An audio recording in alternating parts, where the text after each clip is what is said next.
Do you know what, Rita? At Chapter Zero, members are asking us all the time about the headwinds. You know, what does it mean? Where is climate? Where is sustainability? Is sustainability dead? What we're seeing across the 3,500 members here in the UK is that actually sustainability and climate has become more embedded, but perhaps people are less comfortable to talk about it. What's your view? What are you hearing and seeing?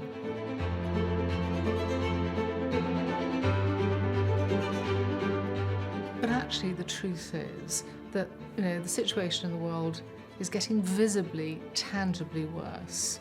You're seeing international regulation, you're seeing the recognition of opportunities, and particularly in, you know, Asia, for example, and also in certain parts of Europe.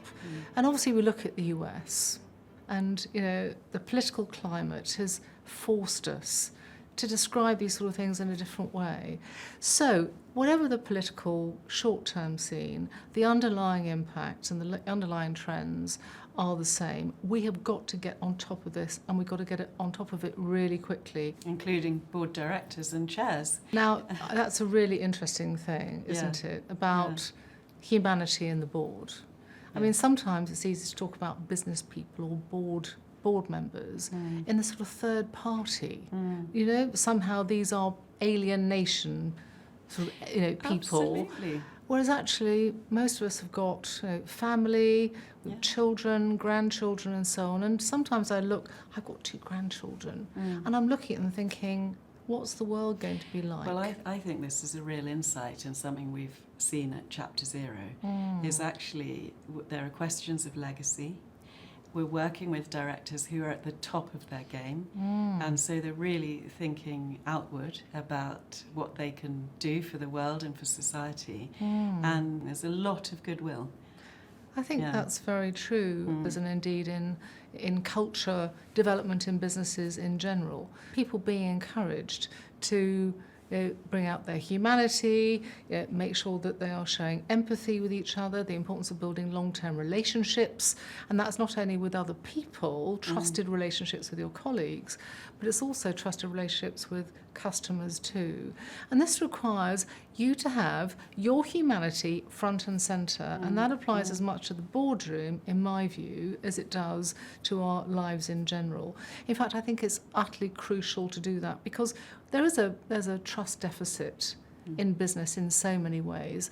I'm sure I'm not the only person to get depressed by governments who know they're going to get more votes from giving business a good kicking than they are going to by encouraging business. And at the end of the day, if we don't have good businesses succeeding, we don't have the money to pay for schools and hospitals and civil society. And that makes me think about courageous leadership, which is something that we're also talking about. You know, we need leaders in every aspect of life, but particularly here, board directors, chairs, to speak out, to ask the long-term questions about resilience, including for their entities, and that impacts the world. That's central to our theory of change.